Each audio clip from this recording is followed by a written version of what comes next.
ইয়া রাসূলুল্লাহ ইয়া হাবিবাল্লাহ নবী গো, ওগো আল্লাহর নবী, মায়ার নবী, ইয়া রাসূলুল্লাহ ইয়া হাবিবাল্লাহ, ওগো আল্লাহর নবী, আমার কাছে সর্বপ্রথম কি আমার কাছে খেদমতের অধিকারী হবে? নবী, আমার কাছে সবার আগে কে খেদমতের অধিকার হবে? আল্লাহর নবী ডাক দিয়ে বললেন, সাহাবী রে, ও আমার সাহাবী, তোমার কাছে সর্বপ্রথম খেদমতের অধিকারী হবে কলা উম্মুকা, তোমার মা। সুবহানাল্লাহ। কাকে বলছে? মার কথা বলছে। দ্বিতীয়বার সাহাবী আয়েশা প্রশ্ন করলেন, ইয়া রাসূলুল্লাহ ইয়া হাবিবাল্লাহ, ওগো আল্লাহর নবী, মায়ার নবী, রাহমাতুল লিল আলামিন, দ্বিতীয়বার আমার খেদমতের অধিকার হবে কি? দ্বিতীয়বার আমার খেদমতের অধিকার হবে কি? সদ্যই ব্যবহারের অধিকার হবে কি? ওগো আল্লাহর নবী, আপনি যদি বলে দিতেন। আল্লাহর নবী বললেন, কলা উম্মুকা, তোমার মা। আল্লাহর নবীর কাছে দ্বিতীয়বার প্রশ্ন করলেন, ইয়া রাসূলুল্লাহ ইয়া হাবিবাল্লাহ নবী গো,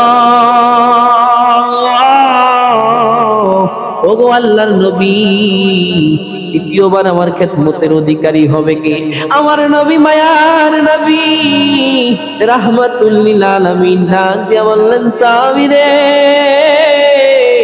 ও আমার সাহাবী, দ্বিতীয়বার তোমার কাছে খেদমতের অধিকারী হলো তোমার মা। এবার চতুর্থবার প্রশ্ন করলেন, ইয়া রাসূলুল্লাহ ইয়া হাবিবাল্লাহ নবী গো, ও আল্লাহর নবী, চতুর্থবার আমার খেদমতের অধিকার হবে কি? তখন আল্লাহর নবী বললেন, সাহাবী রে, চতুর্থবার তোমার খেদমতের অধিকার হলো কলা আবুকা, তোমার বাবা। সুবহানাল্লাহ। এবার সাহাবী আয়েশা বলল, ইয়া রাসূলুল্লাহ ইয়া হাবিবাল্লাহ, ওগো আল্লাহর নবী, মায়ার নবী, রাহমাতুল লিল আলামিন, আমার কাছে পঞ্চমবার খেদমতের অধিকার হবে কি? 5 নম্বরে আমি কার বেশি খেদমত করব? আমার নবী ডাক দিয়া বললেন, সাহাবী রে, ও আমার সাহাবী, 5 নম্বরে খেদমত করবা তোমার প্রতিবেশীদের। সুবহানাল্লাহ।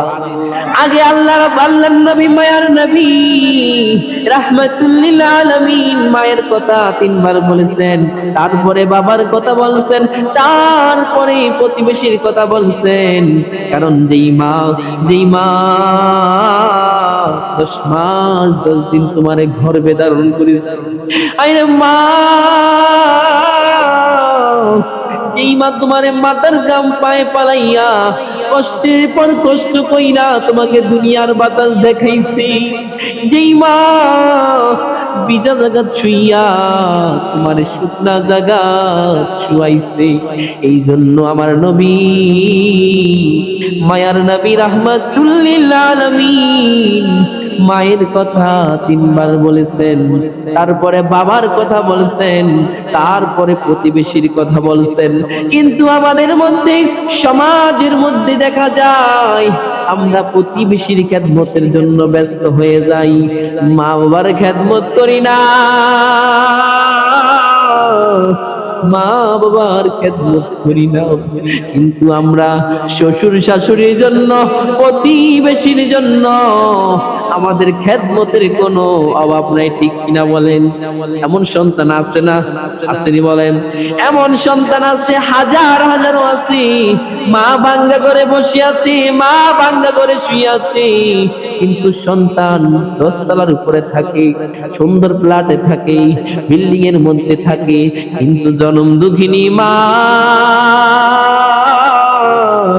বাঙ্গা করে শুয়ে শুয়ে নামাজ পড়ে, বাঙ্গা করে শুয়ে শুয়ে দিন কাটায়, বাঙ্গা করে শুয়ে শুয়ে রাত কাটায়। এ সন্তান, তুমি কার উসিলায় আজকে দুনিয়ার বাতাস দেখতেছ? কার উসিলায় আজকে দুনিয়ার আবহাওয়া দেখতেছ? কার উসিলায় আজকে সন্তান দেখছ? কার উসিলায় আজকে স্ত্রী দেখছ? কার উসিলায় আজকে শ্বশুর শাশুড়ি পাইছ? একমাত্র মার উসিলায়, বাবার উসিলায়। ওই মা বাবাকে কেমনে তুমি ভুইলা থাকো?